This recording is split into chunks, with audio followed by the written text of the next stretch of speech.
Good evening, everyone. Again, in the OPOstories from the NBA. My today guest is Croatian big man Bruno Šundov.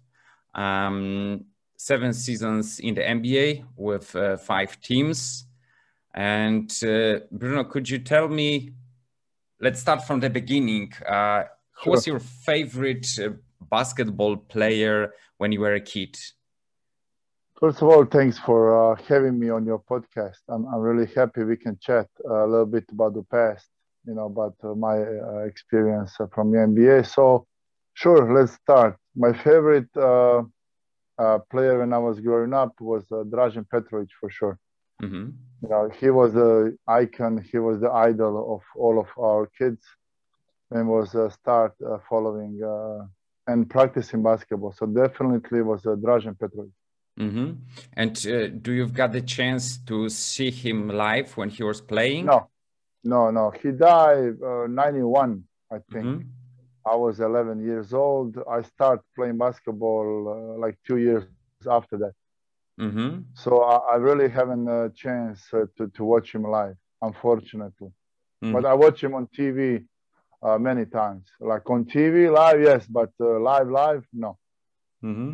Well, many times when I talk with the players who know him, who played with him, like Dino Rađa or, for example, Kenny Anderson, his teammates from the New Jersey Nets, they told me that he was very talented and also a really hardworking guy. And for sure, Dražen Petrovic's story is one of this what if he still be alive and could play more years, probably we will have another Hall of Fame players, not only from the European and worldwide side, but also from his NBA career as well.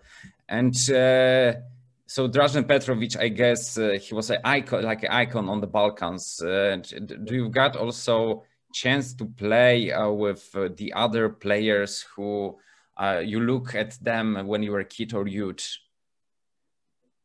I mean, we always heard, like you say, stories about Dražen, how Dražen was working out, how Dražen was passionate about basketball, how Dražen spent 7, 8, 9 hours per day in the gym, how Dražen was shooting the ball when the lights go off, stuff like this. So that was really motivating us as a young players, how hard we have to work to achieve what he did achieve. But yes, he died very early, and like you say, what if?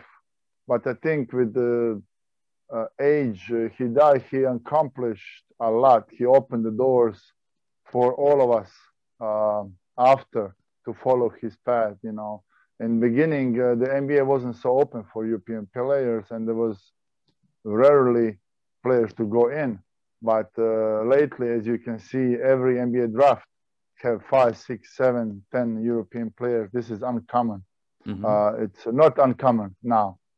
So the other, of course, I live in Split. Many NBA players I have in my hometown. Toni Kukoč, Dino Rađa, Žan Tabak. They all come to our practices. Most of them, they practice with us. I remember Žan Tabak. I played with him in Indiana Pacers. Mm-hmm. We played together for 1 year, but previously, maybe 2, 3 years before, he come to Split and practice with the second team, with the junior team.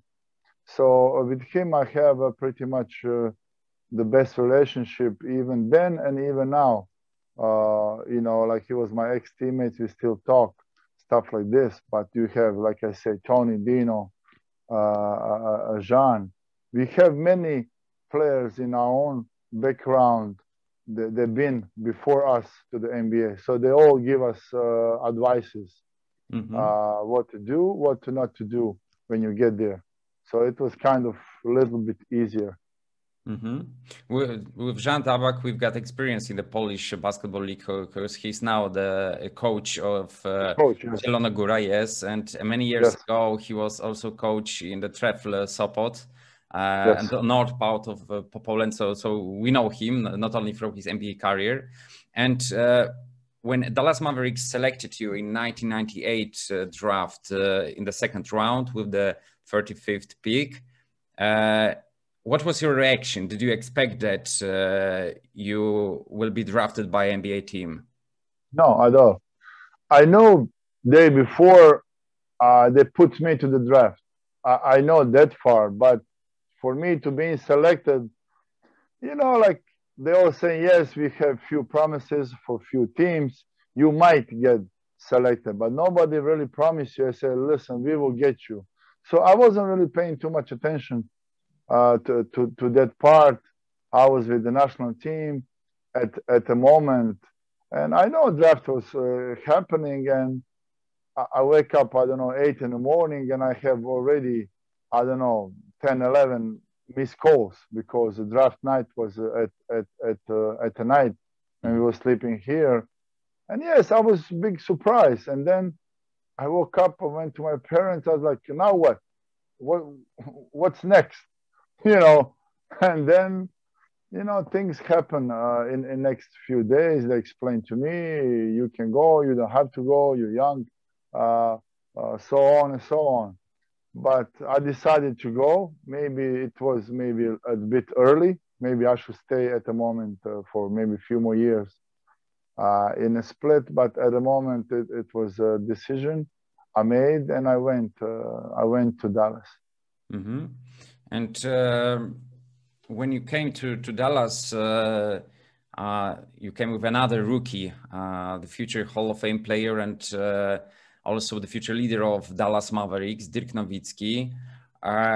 Could you tell us something more about your rookie season? How did your teammates treat you? Do you got some special tasks as a rookie, or were there any pranks? How do you remember this? Dirk was, as me, very confused. They was all new to us. But we kind of stuck together. At the same year, Steve Nash came to the Dallas, so three of us spent most of the time off the court together. We all, three of us, kind of young. Steve was a little bit older, but we kind of stick together and make it through on a daily basis. You know, in the beginning, yes, it was a big shock. And you go to the NBA, we all young, we wasn't physically prepared, so on and so on. But as the time goes, we figure out our way. Special task, yes. You as a rookie, you know, you have to bring a coffee, you have to bring a newspaper, have to bring donuts. But did you have to pay for these donuts? Yes, of course. Yeah. I mean, the NBA, it is not so expensive, you know. So you kind of cannot complain too much about that. But and there was me, Dirk, and Greg Buckner. We rotate every 3 days. It's your turn to bring to the morning practice coffee, donuts, and newspaper to the veteran players, not to all of them. Mostly hard time they give us was Cedric Ceballos. He was killing us. Yes, he was killing. Not everybody was there. It's like, yeah, bring, don't bring, I don't care. Was minding your own business. But Cedric Ceballos was really on us, like on a daily basis. Like if you forget to bring donuts or coffee or something, he'll go to the big gym, take the big bag of baskets, and just football kick them on the top of the stairs. And you have to go and bring them back. But they will go all different directions. So you collect all the balls, and he will do it again. So you will spend after practice mostly for another hour just collecting balls from the stands because you didn't bring a donut. But we knew you have to go through this. You have to respect the veteran players. It was not hard to us. And this lasts maybe for 2 months, 3 months. And then he say, okay, guys, you earn my respect, the veteran respect. You shouldn't do this no more. Then he really took you under his wings and show you good things, bad things, but the NBA really helping us, stuff like this. So I can say we have a hard time up to the New Year's, January, but then after that, we really enjoyed being there. And Dallas, it's like a family, and it still is. You know, I went there 1998, and I was there 2 years ago. I spent summer league with them for a month, like a training. Now I'm going to coaching and I called Donnie Nelson. I was like, Donnie, can I come stay with you guys? He said, sure, you're part of the family. And I didn't see him for 10 years, 12 years. And he's surprised. Like when I called him, he said, sure, come, stay long as you can. Our door is always open. And guess what? Dirk was still there. Mark Cuban, of course, owner was still there. Donnie was still there. I find minimum 12, 13 people was there 99, 2000. And I show up 17, 18 years later, the same people still work in the organization, like equipment manager, a few secretaries, and they all surprised by seeing me like I left yesterday. They welcomed me like with the open arms. I was like, damn, I wasn't here for like 15 years. And I come there like was yesterday. Mark Cuban walked in. He said, Bruno, you come all the way from Croatia to eat our food. What is this? There was after practice. There was like, you know, like the food was standing there, so you know we all can like little chat and eat the food. He's like, come on, you eat all of our food. So he still remember. So I really had a great time in Dallas, and they work really as a family. They're patient. They don't fire coaches. And as an ownership, this of course comes from the top. Mark, it's a big enthusiastic, first of all, businessman, great businessman, but he loves basketball and he's very patient with his coaches, with his players. He don't fire coach if you lose 5 games in a row. Rick Carlisle, he won championship with them, and then few years don't even make a playoff, but he's still there. You know, so this show you big respect. Like they say, trust the process. You know, he said, yes, we won the NBA championship, but then it's going to go downhill for next year or 2 or 3 or 4, and we're going to rebuild again. He didn't change. He didn't change GM. He didn't change a coach. And guess what? Dallas is building up again. Donnie, it's great on draft. He has a great scouts. A great relationship with other GMs. He learned this from his father, Don. You know, he always make surprisingly good trades. Like, I was surprised. How in the hell they get Luka Doncic? You know, how in the hell Phoenix Suns with his coach from national team, they didn't choose him first. And even Dallas didn't draft Luka. He was traded. I was like, how in the hell he get this deal? But they promised something in the future. Who knows? Because this trade wasn't just a trade. You know, so Donnie was really, really great with those behind the scenes, adding stuff to make a team great again. But this is a process of 3 or 4 years. So it's not easy for owner to lose all this money and trust the guy. Tell them, yeah, trust the process. Next 3 or 4 years, we're going to be shitty teams, but trust me, we're going to be great again. Not many owners has the patience like this. So definitely Dallas, it's on the right path how NBA teams supposed to work from top to bottom. Yes, and also when you look at the Dallas Mavericks staff, you mentioned about the Cedric Ceballos. He's now director of operation in this organization. Exactly. Darrell Armstrong was a player playing with Dirk Nowitzki. Now he's assistant coach.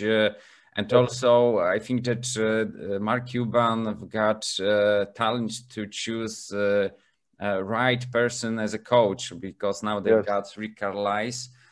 Before it was Don Nelson. I've got also a question about Don Nelson, because I mentioned you before that you are another former Don Nelson player with whom I've got the pleasure to talk. So I guess that I need to change the name of the podcast with the subtitle Don Nelson, former players, stories from the NBA. And could you tell us something more about his attitude, about his strategy, about him as a coach and also as a person?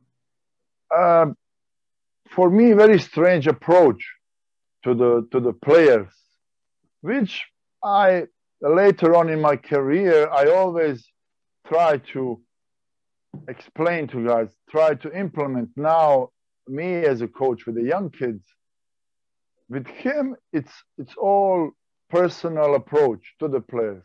With him was all team buildings, stuff like this. We go minimum once a month. When we lose a few games, you know what he do? Invite all players in his house, play cards, play billiard. We go out, we go play golf, stuff like this. And guess what? After one night, one day, like this, teams start play better again. So he was really giving a lot of time on this mental preparing, on this team building, so the team stay as a family off the court. He was really, really focusing on this, you know. So I was like, this is nice. We go to coach's house, we play cards. They talk to each other. They like take his money away, you know. Like few guys, hey, let's rob the coach. They play for the real money. Of course, we didn't play. Me and Derek was playing pool on the side. You know, they kind of gambling, you know. But he found a way to get to his player to love playing for him with the team buildings, with stuff like this. And I think this was great. You know, a few strange things. Like he will put board. He will have one coach. He will reward you like with the money for the extra hustling stuff. He will say, big man, if you have more than 7 rebounds, you will receive, I don't know, $2,000 cash.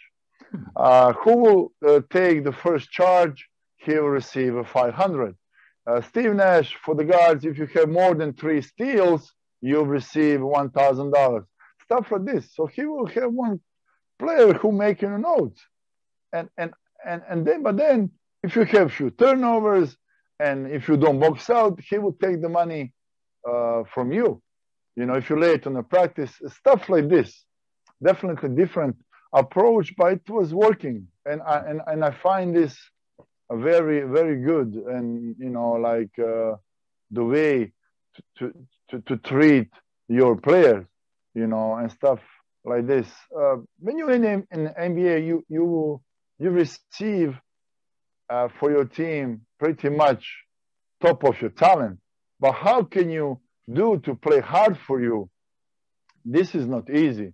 So all this, it's personal touch, team buildings, so the team stay as a family. I see this in Dallas. I see this in Indiana with Isiah Thomas. Very same techniques, you know. And of course, teams are playing better. Like in Boston, wasn't the case. New York wasn't the case. Cleveland wasn't the case. You know, it was different strategy from the coach, how to approach, how to, you know, but all this was kind of fun to see different techniques of motivating high-paid players. You know, he has 20 million per season. How are you going to motivate him to play hard every night?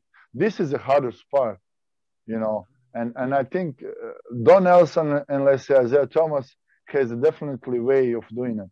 Mm-hmm. And you mentioned that Don Nelson tried to create this family atmosphere, of the court atmosphere.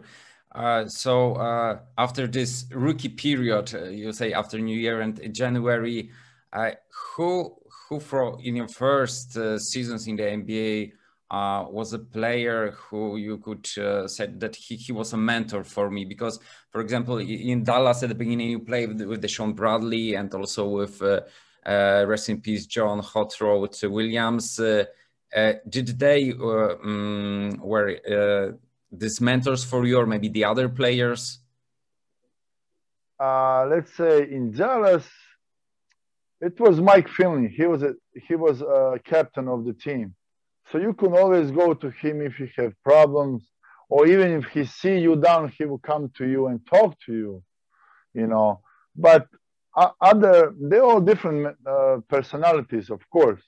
So most of the time, we kind of take care of each other, me, Dirk, and Steve Nash. We always kind of, if you have problem, you talk to Dirk. If Dirk has problem, he talk to me. If Steve Nash has a problem, he talk to both of us. stuff like this. So kind of three of us for those 2 years, we kind of speak to each other when we have a down time. So I can say like three of us was kind of taking care of each other when I was in Dallas, you know. And then Mike Finley was there, you know, as a captain. And at that time, Dallas wasn't playing great. There was lots of losing games, and Mark Cuban just bought the team. He bring over the Dennis Rodman, so all this circus start again. So it was all big confusion at the moment.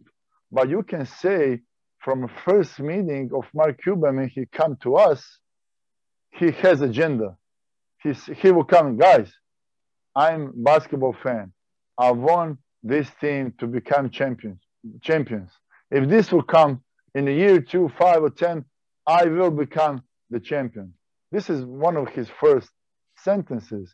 And he bring all of us and he say, okay, do you want me to change your coach? I can do it. I have the money. Do you like Donnie? Do you like Donnie Nelson? I will change him right now. You know, we all confused. Like, he's like, yeah, I will do it. I will bring Phil Jackson here. He's the best coach. And then Mike Finley speak up. He said, no, don't change anything. We need this energy from you. Don and Dolly, they're great coaches. It was so unfortunately chain of events, so we couldn't break through. You know, he said, okay, I will listen to you. I will not change those guys. And 20 years later, they are still there. Mm-hmm. You know, he recognized hard work. He recognized Donnie as now he's a GM, and he's still there. They're on the right path of doing business. Mm-hmm. You mentioned also that when you were in Split, that you play sometimes with Dino Rađa, with Žan Tabak, with Toni Kukoč, with players with experience in the NBA. And from your perspective, what did surprise you the most when you came to the NBA, and what were the main differences between US basketball, NBA basketball, and European style? Biggest difference was they're so physically superior than the Europeans. So we have to work very hard in the gym, work very hard on our body to even come to even with the NBA players, as you know. And they come naturally. They don't go to the gym. They don't lift weights. They're just naturally strong. They jump higher, stuff like this. But the IQ of European players, I can definitely say it's much better than not all of them from the NBA. But then if you're not physically ready, you don't have a chance to use your IQ. You know, great example now, it's Nikola Jokic. Mm-hmm. You know, when you see his body, you will see, come on, man, you're not for playing video games, not for playing basketball, but his basketball IQ, it's incredible. Mm-hmm. With not so great body, you know. And then they let him do what he's capable to do. It's just so enjoyable to watch. So this was a big difference. Just physically, they're just superior than European players. Biggest difference, it's rules basically. You cannot be 3 seconds in defense. This change the game. You know, this open up the court. Court is kind of bigger. Court is longer. When you're in the defense, you cannot touch offensive player of any kind. It's foul. So it's pretty much it's open for the offensive players, the NBA, and a few rules. They open up the court. They give you the more room to operate. You know, the European, they put you in the zone. They put a big man in the middle. They cloud the defense. In NBA, you cannot do this. So they give advantage to the offensive players, and result, it's a more fun game, more dunks, more points, 120, 130 points. In Europe, you don't see this. You don't see, Europe, it's more strategic plays, you know, stuff like this. So this is two main big reasons, bigger differences. When I look at Nikola Jokic and the style in which he passed the ball, no-look passes and so on, I've got, if I could compare him to the other big man with this kind of ability to this kind of pass, I remember Arvydas Sabonis. Yes, the same magic. Of course, Sabonis was stronger, was kind of different player, but with the same view of the court and the way to create, to imagine when his teammates will be in the next second. So Nikola, it is fantastic when you look in this aspect. And exactly. And when you mentioned that, of course, Dallas Mavericks was like home for you, and another special place was Indiana and Indiana Pacers team. For sure. Yes. It's a very similar situation. Yes. And in Indiana Pacers, especially in the first season, when I check your career stats, it was the first time when we look at the averages at the end of the season, you've got double digits when we talk about minutes on the court.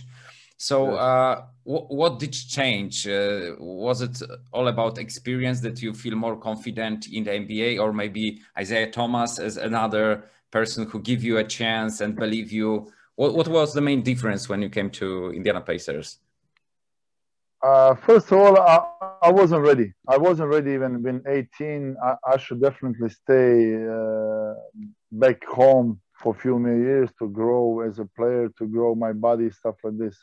But yes, Isiah was first giving me the chance, like especially preseason. You don't see this much in the stats. I was playing 25, 30 minutes pretty much all preseason games, starting games, stuff like this. So he really believed in me and gave me the chance. But all this was very small when the season started. And as you know, they cannot give you too much credit. He will put you in a game or two, and if you don't react like this, great, you go back on a bench. You wait for your turn again. So many chain of events will have to happen, especially on your position, for you to receive a real chance. Meaning by that is like just a second rotation. I don't, you don't have to be starter. Just a second rotation, like you're changing the big man, 15, 20 minutes a game, 10 games in a row. Then you can really show what can you do. Like if you play one game, then you 5 games don't play, then you put you again for 5, 10 minutes. It's not easy.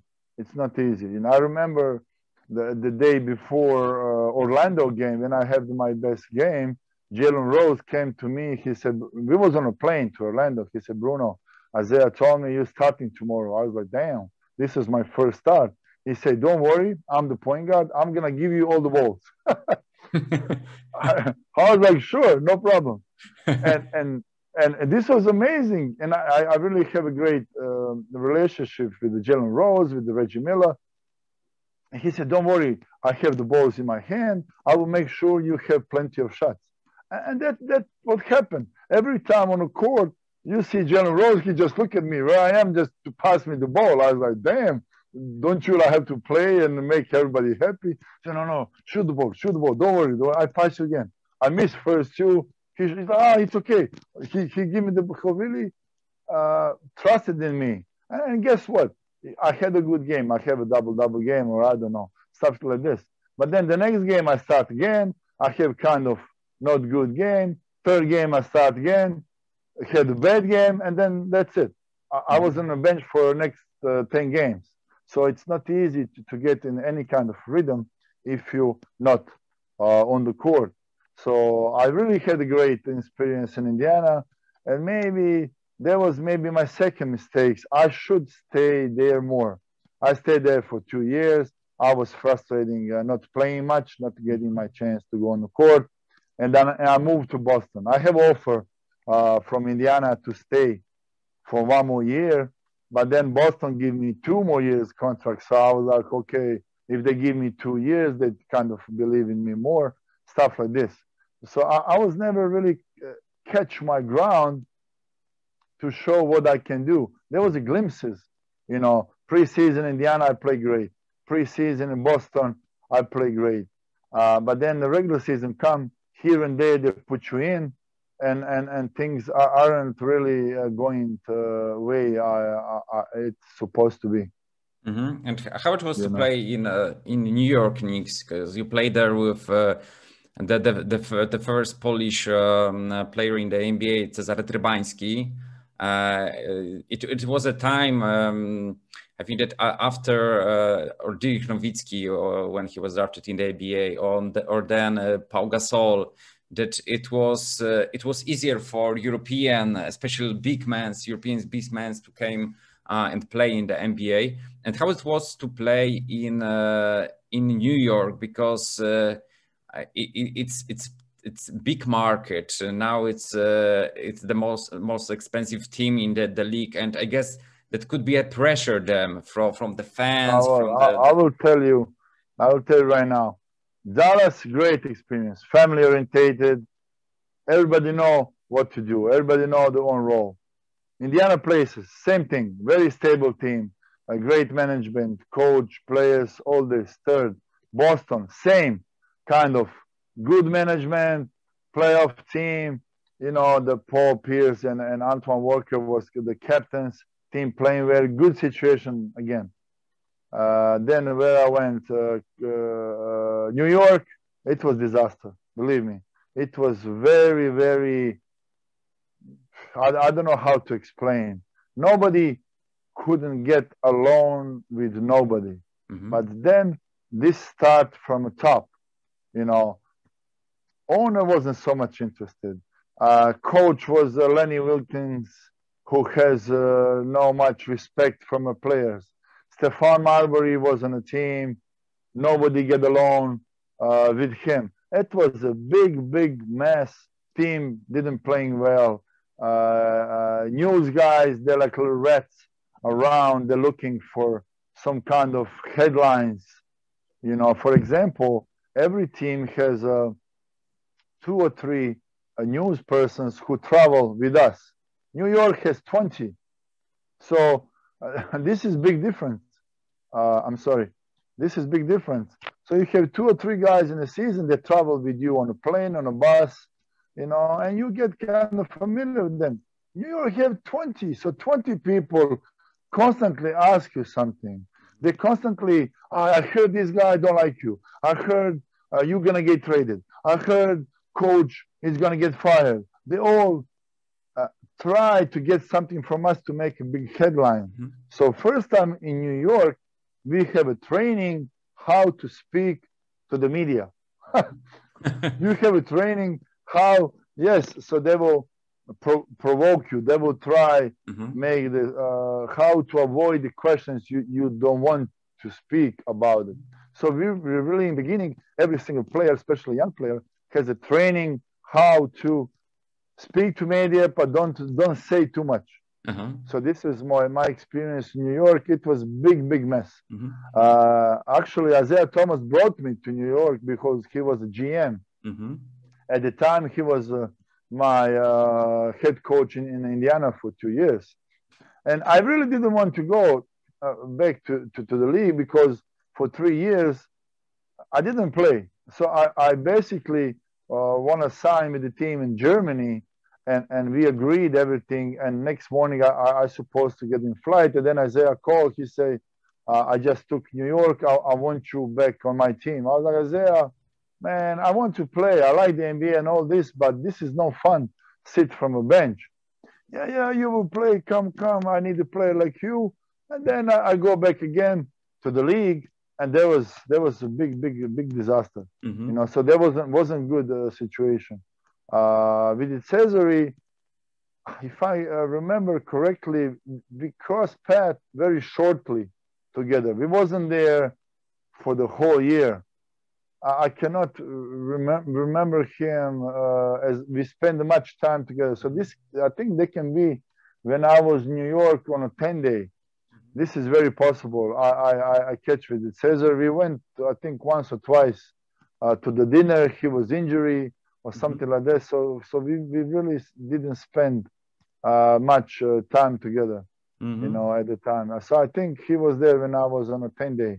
I wasn't there for the whole year, if I remember correctly. Yes, of course. The NBA is it's a business, right? It's a basketball, but Yes. it's also business. And even this B at the beginning of the word, it's even more important. And when you mentioned that there's a family environmental in Dallas, I think that maybe not so usual at this place, but everybody know that it's business. It's all about money, and Yes. and if you are in that big market like New York, and it's show business, then everybody wants to be on the spotlight. So I guess that it's not easy place to play and to live.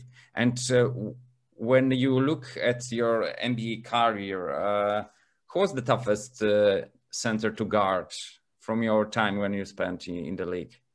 First of all, I play in the 4 position, and I was kind of facing to the basket as a power forward.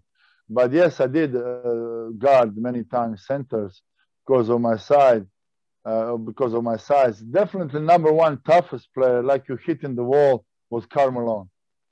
There is no question about it. That guy, they told me, I don't know what team I was in, Dallas or something. He say, when Karl Malone guards you, better lift the ball above your head. Otherwise, you're gonna he will chop your fingers off. Like when he slapped the ball so hard down or up, he say, you know, if you break your finger, don't be surprised. Like we didn't tell you. So I get a few times in a body check with him. I was like, what the hell is this? He's like a bull, like a bull, so strong. Not. I got a few times Shaq.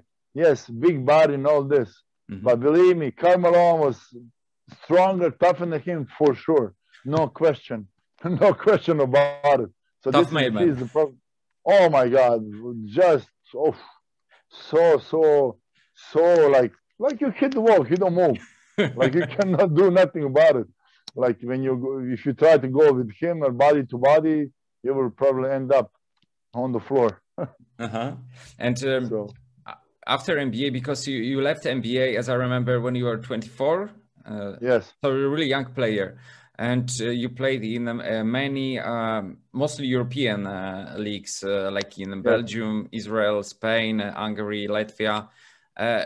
Which league and which team was the best for you from where you got the most successes, and also you gained the most basketball experience?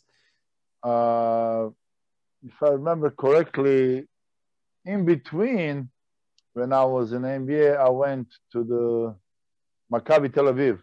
I think this was, I don't know, all this get kind of messy. It was a long time ago, or after Cleveland. I don't really remember. I went on a half season to the Maccabi Tel Aviv, and they played the Euroleague, and we won. We won that year. Was Final Four was in Tel Aviv, in Israel. Then again, I come there. Moni Fanan, God save his soul. He died. He was like the GM of the team. His first sentence, I come there. He said, "Bruno, welcome to the family." So I was like, this is a little flashback from Dallas, from Indiana. I was like, this is nice. And they really operate like an NBA team. You know, 1 practice per day. They really focus on team buildings. They really focus on get the wives, girlfriends together. They really focus on outside the court to players to spend time together. And guess what? We was playing well. You know, so a little detail. Owner of Maccabi Tel Aviv was a half owner of Miami Heat. So I think he still is. So they implement way of practices to Maccabi. So that's why many players, they love to go to Maccabi, because they know 1 practice per day, hour and a half, 2, and you're free. You know, in Europe, you got some coaches, 2 practice per day. You end up 7, 8 practice per week, and then you have a game. This can be in a season very tiring. And if you have tough coach, injuries coming. So one of my best experience for sure was Maccabi when we won EuroLeague 2004, 2005.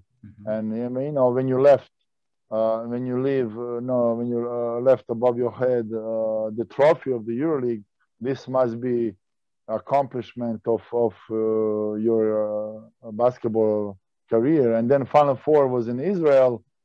Yes, one of my best experience for sure was Maccabi. Second was Spain. I spent there 4 years in a few teams. Was good, not good, like everywhere. Good experience, bad experience. But Spain is definitely built for any sports, not just basketball. Full gyms. They love sports. They know sports. Fans, they recognize you playing hard and have a bad game. They will not boo you. They love football. They love basketball. They love handball. They're really sport-oriented country. It's part of their future. Like in Spain, we have a game 12:30 at Sunday. This is the stupidest basketball term of playing game. But then later on, I figure out they went like a Spanish people. Saturday they stay up late. They eat dinner until 2, 3 in the morning. They will sleep until 10, 11. They drink coffee, eat breakfast. They go watch a game. After game, they go to late lunch. So that's why I ask why we play 12:30. It's like Spanish culture. At the Sunday they want to watch a game before lunch. They always eat. They always eat late breakfast, late lunch, late dinner. Sometimes dinner starts 11 at 12 at night. I was like, what the hell is this? So they kind of do late everything, you know. So, but you get used to it. You know, those games at Sunday 12:30 was when you after a few games you get used to it. So it was definitely basketball experience, and I play okay there. Other country when I have a great time was Latvia, Riga in Latvia. Riga, beautiful city. Yes, great city, very cold, but great coach. Bautautas was there from Lithuania, and we played the Euro Cup. I have the best half of the season of my career. You know, I averaged 20 and 10 in the Euro Cup. We destroyed everybody. We really have a great team. We're playing very well. But then this was, I don't know, 2008, 9, I'm not sure. Financial crisis come. Many teams shut down, and I asked Riga. They told me after January, they said, guys, we have no more money. You can stay here. You know, you can leave. We will not give you any hard time. And this will happen. I changed the team. Pretty much 3 or 4 teams I was in, they shut down completely. In a half of the season, they pulled the plug. They couldn't pay. They couldn't pay the players more, and like teams don't exist basically. So this was another experience for me. But up to that point, I really have a great time. Another country I will definitely say I have a great time was Bulgaria.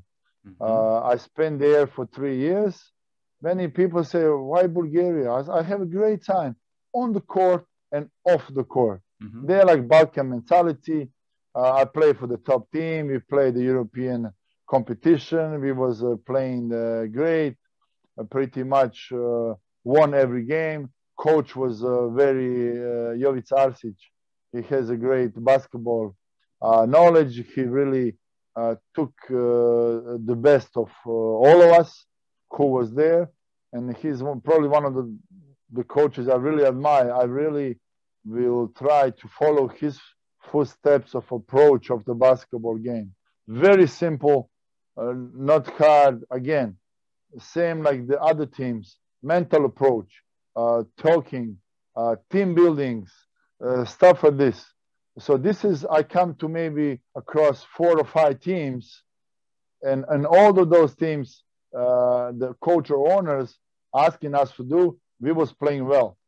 You know, for example, he has a rule 30 plus, 30 minus for morning practice in Bulgaria. If you're 30 plus, you don't have to come to morning practice.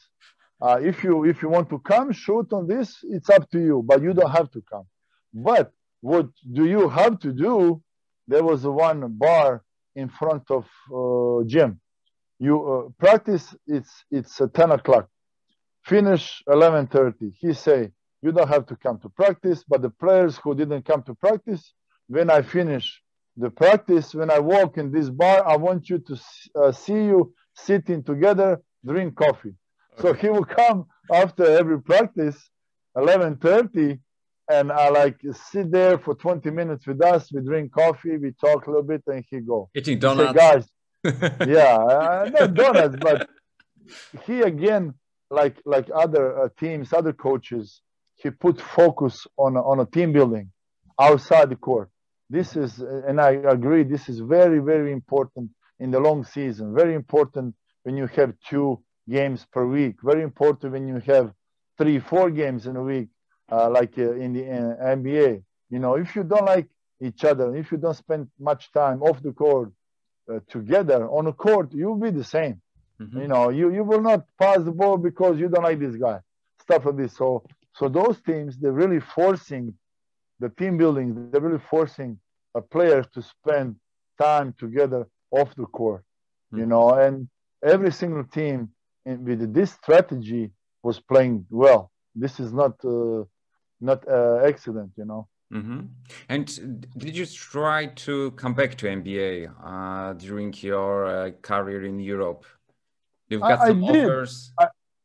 I did, but my first offer, I was like, I want to play. I want to come. I spent 7 years in NBA, and if you're gonna give me a contract, for me to sit on the end of the bench, mm-hmm. or be just a practice player, I was like, I passed this. I'm not gonna go back again and just so you use me for practices to keep the first team in shape, stuff like this. I done this already, you know. But to get this wasn't so easy, you know. Nobody will put in your contract you will play 50 minutes. This will not happen. They say, okay, you come, you have to earn your position. And I kind of give up from this. I wasn't happy there because I wasn't playing. So I stay in Europe and bounce back a few places. Mm-hmm. And if you could create, and if you could choose top 5 from your NBA teammates, from the teams you played, who will be in your squad? Top 5 teammates I play with for sure. Dirk Nowitzki. Mm-hmm. Steve Nash, let's go the way, you know, I play with them. Dirk Nowitzki, Steve Nash. Indiana was Reggie Miller. Again, great experience, great, how you say it, great captain, leader, you know. Dallas, Dirk, Nash. Indiana was Reggie. Boston, Paul Pierce. Cleveland, LeBron James. Mm-hmm. I catch half of the season with him also. From day one, you can see this kid is different. Mm-hmm. From day one, you could see he will be the game changer. Mm-hmm. You know, he was 18-year-old, just a monster. You know, from day one, and this is not chance. He achieved what he achieved. Not many players like him, but come on. He changed the game. Mm-hmm. Every team he come in, he won a championship. Yes, he's a game changer. Mm-hmm. Period. Yeah, they put him together with MJ and all this. They are different. But come on, different type of players. Different type of player, mm-hmm. different time of playing. He's definitely number 2. Okay, mm-hmm. Mike is number 1, but this for me number 2 of all time because mm-hmm. he is a game changer. You know, not many players can do this.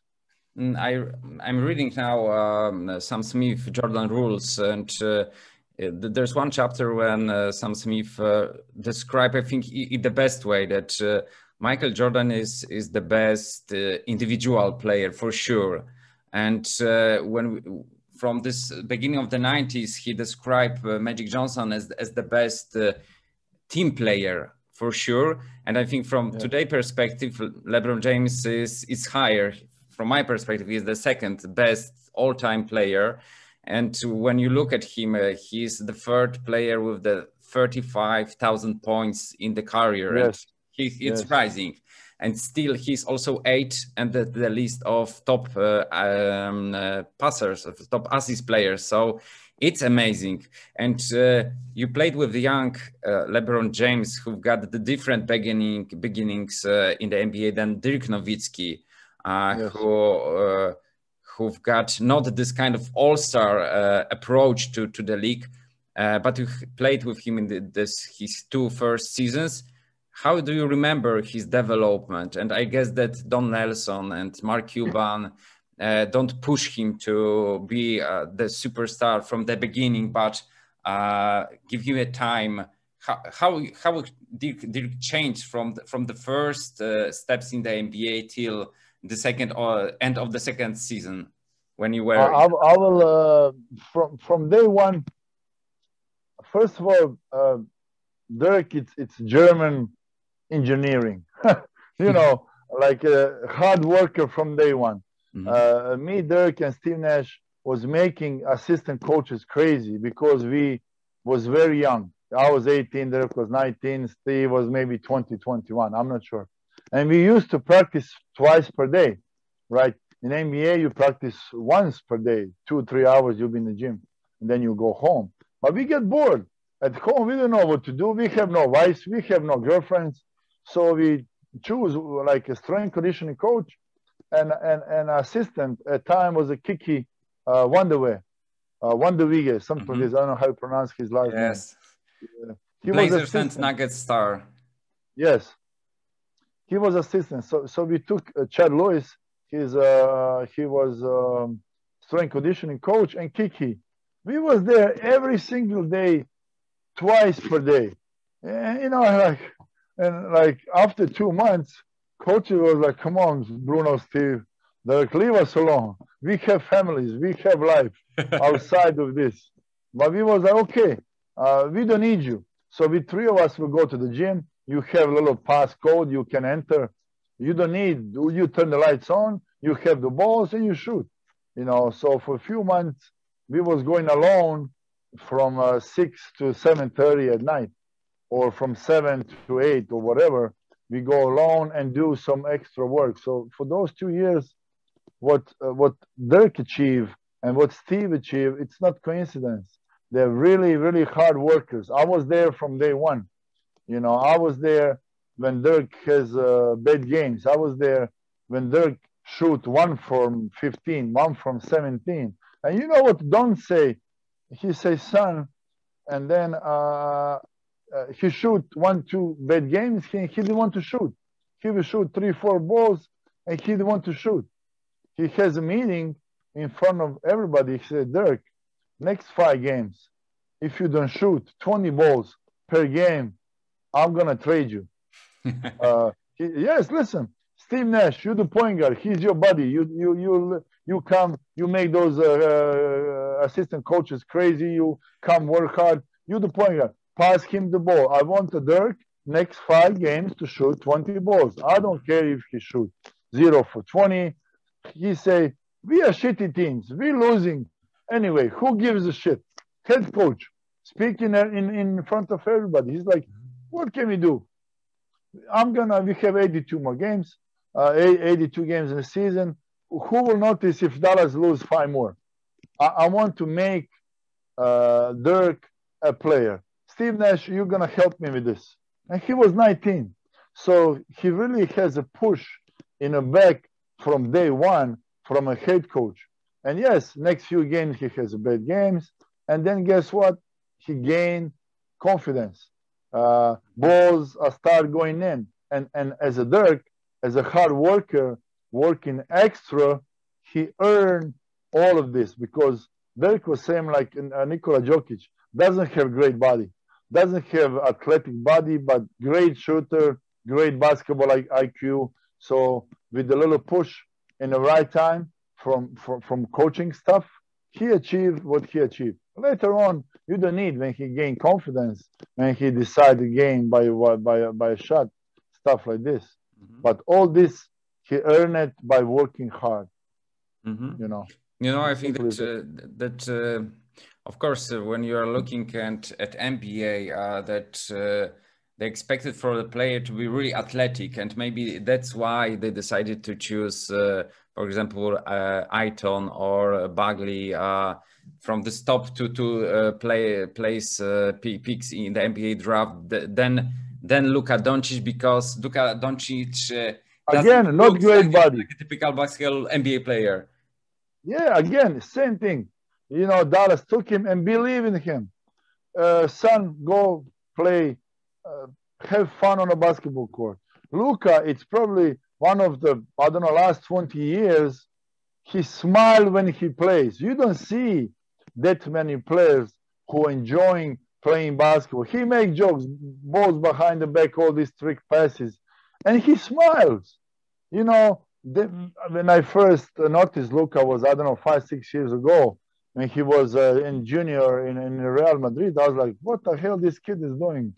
Just playing Euroleague, having fun, making other people funny, just enjoying playing basketball. And of course, Dallas recognized this and took him. I knew it from beginning when Dallas select Luka Doncic. I was like, this is a project same like Dirk, But Dirk, they took him 2-3 years to become a star. Luka was ready. Luka was from game one. Yes, he was ready from in beginning. He should be the rookie of the season. I don't know what happened, how he couldn't get it, but he made the impact from beginning. So again, I think Dallas is on the right path to be great again. I think next year or two he will add few good draft picks, and I think for sure they will be for the West Conference contender for the top teams for sure the next 2 or 3 years. Last question is about let's say life after basketball practices. You cooperate with Rick Mahorn in the big man camp. Is it the kind of practice for the kid at youth, or it's more for professional basketball players to develop them? I did many camps up to now, and when I was active, I did 3 or 4 Basketball Without Borders with Kimber Honey. Last one was in Belgrade, Serbia. So I really enjoy doing those types of camps when you see the talent as a coach for that moment. I started this very early. So whenever was some kind of camp, I come as an active player, or now as a coach of the camp. Actually, Rick Mahorn Big Man Camp, it's my new project. I haven't attended to one yet. I'm great friend with the man who organized all this. His name is Mitch Smith. I know him for a long time, and we try. He was trying to bring me to Detroit. He was trying to bring me. There was a failed event in Serbia. But then I was like, Mitch, you have to know a few things. What country you should go with Rick Mahorn. Now next project is Israel. I think it will be success for sure. Maccabi is there. They recognize stuff like this. In Serbia, I was like, yes, this may work in Serbia, but you cannot promote Rick Mahorn Big Man Camp in Serbia. You have to put, I don't know, Vlade Divac or Nikola Jokic next to his name. Then you're going to have a success camp. Yes, Rick was a great player, one of the bad boys back in the days, but you have to choose what country you can go with this camp, So this is actually going to be my first one in Israel, and I'm really looking forward. I actually never met Rick. Maybe I just walked through, but we really never worked together. I never met him, and we have a few talks and stuff. So I'm really looking forward to be part of the Rick Mahorn's Big Man Camp in Israel this May. Bruno, thank you very much for our talk, for sharing a lot of, especially this off the court histories and interesting information about your career, about your teammates. And I hope so that this big men camp will be successful, and that soon we could play real basketball, not only watching on the TV on NBA Pass. Yes. That maybe not normal situation from the beginning of 2020 will come back, but new situation will be still comfortable to practice basketball, not only to watch it. Yes, of course. I'm really looking forward to all this madness of Corona thing just to pass, and so we can continue living first of all, then continue practices. Now I'm the coach for the youngs. We cannot practice in a gym because of all these pandemic rules, whatever. So I'm really hope, the whole world will get the life back. The sports man will get back to the gym, practice again. So I'm really hoping to get back to the normal how it was before. Hope that will be soon. Yes. Thank you very much again. Have a nice evening. Thanks for having me. Take care. Goodbye. Bye.